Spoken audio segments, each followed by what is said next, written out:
বড়ো জাতীয়তাবাদৰ লগতে বড়ো জনগোষ্ঠীৰ উত্তৰণৰ দিশত জন্মলগ্নৰে পৰা সক্ৰিয় ভূমিকা গ্ৰহণ কৰি অহা নিখিল বড়ো ছাত্ৰ সন্থা চমুকৈ এপছু 57 সংখ্যক কেন্দ্ৰীয় অধিৱেশন ইংৰাজী 2025 বৰ্ষৰ ফেব্ৰুৱাৰী মাহত কোকৰাঝাৰ জিলাৰ বডুফুৱা উপেন্দ্ৰনাথ ব্ৰহ্মৰ জন্মস্থান দুটমাত অনুষ্ঠিত কৰিব। উক্ত অধিৱেশনৰ বাবে শুকুৰবাৰে দুটমা আঞ্চলিক ক্ৰীড়া সন্থাৰ ইনডোৰ ষ্টেডিয়ামত অভ্যৰ্থনা সমিতিৰ অস্থায়ী কাৰ্যালয় মুকলি কৰে ৰাজ্যৰ কেবিনেট মন্ত্ৰী উৰ্খাও গৰা ব্ৰহ্মই। ইয়াৰ পূৰ্বে এপছুৰ সাংগঠনিক পতাকা উত্তোলন কৰে এপছুৰ কেন্দ্ৰীয় সভাপতি দীপেন বড়োৱে।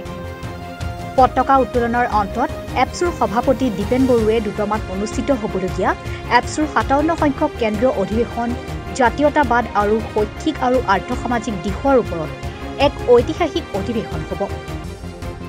2025 ফেব্ৰুৱাৰী মাহৰ 6, 7, 8 আৰু 9 তাৰিখে 4দিনীয়া বৰ্ণাঢ্য কাৰ্যসূচীৰে অনুষ্ঠিত হ'ব এই অনুষ্ঠান। অধিৱেশনত ভাৰতৰ কেন্দ্ৰীয় গৃহমন্ত্ৰী অমিত শ্বাহ মুখ্য অতিথি হিচাপে উপস্থিত থাকিব।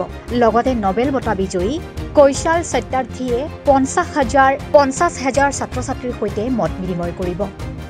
ইয়াৰ উপৰি দুটমাত অনুষ্ঠিত হ'বলগীয়া এপছুৰ 57 সংখ্যক অধিৱেশনত এপছুৰ 5,000 প্ৰতিনিধিয়ে অংশগ্ৰহণ কৰিব। উক্ত অধিৱেশনতেই এপছুৰ পুৰণি সমিতিখন ভংগ কৰি নতুন কেন্দ্ৰীয় সমিতি গঠন কৰা হ'ব।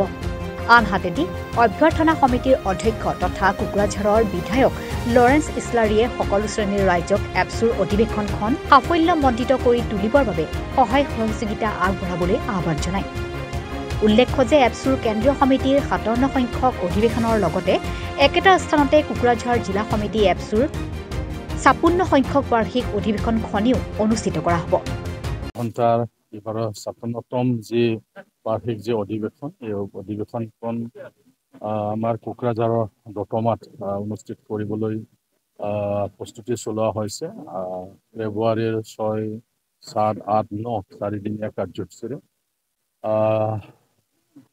এইবাৰ তেওঁলোকে ভাবিছে যে ভাৰতৰ সন্মানীয়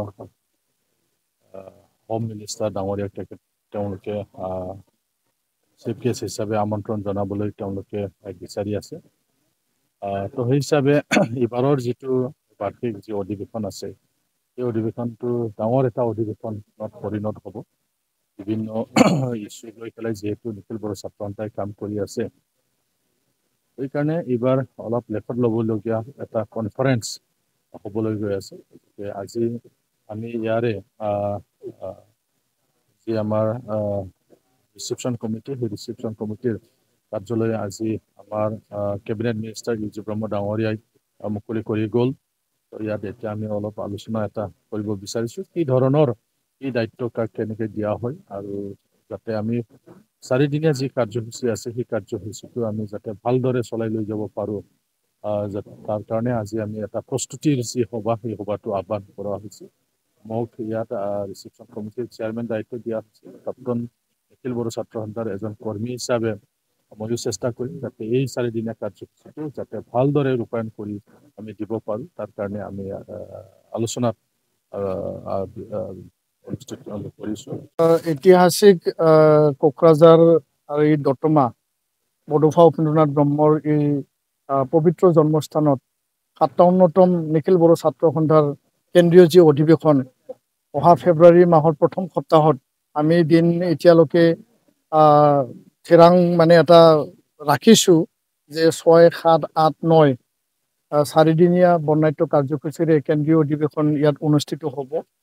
আৰু এই অধিৱেশনত বড়ো জাতিৰ জাতীয়তাবাদ, আমাৰ স্বকীয় ভাষা, কলা সংস্কৃতি পৰিচয় আৰু বড়ো মাধ্যম গুণগত শিক্ষা আৰু ভাষাক লৈ আলোচনা হ'ব।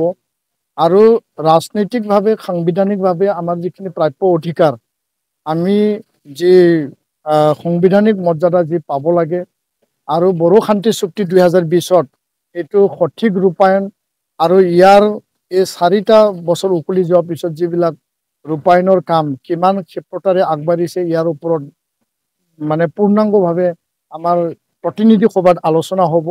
মূলতঃ এই যে কেন্দ্ৰীয় অধিৱেশন আমি আশা কৰিছোঁ, আমি নিমন্ত্ৰণৰ কাৰণে আমি ঠিক কৰিছোঁ কেন্দ্ৰীয় গৃহমন্ত্ৰী অমিত শ্বাহ ডাঙৰীয়াক আমাৰ মুকলি সভাত মুখ্য অতিথি হিচাপে আমি আহ্বান কৰিবৰ কাৰণে আমি যোজা চলাইছোঁ আৰু লগতে নোবেল বঁটা বিজয়ী কৈলাশ সত্যাৰ্থী ডাঙৰীয়া আমাৰ শিক্ষামূলক যি আলোচনা চক্ৰ হ'ব কৈলাশ সত্যাৰ্থী ডাঙৰীয়াৰ উপস্থিতিত প্ৰায় 50,000ৰো অধিক ছাত্ৰ ছাত্ৰীক সমাবেত কৰি পেলাই আমি এই অধিৱেশনখন এটা ঐতিহাসিক আৰু জাতিক মানে নিৰ্মাণ কৰা এটা অধিৱেশন হিচাপে আমি আগুৱাই লৈ যাবৰ কাৰণে আমি প্ৰচেষ্টা অব্যাহত ৰাখিছোঁ আৰু সময়ত আমি সকলো কথা আৰু বৃহৎভাৱে আপোনালোকক আমি জনাম।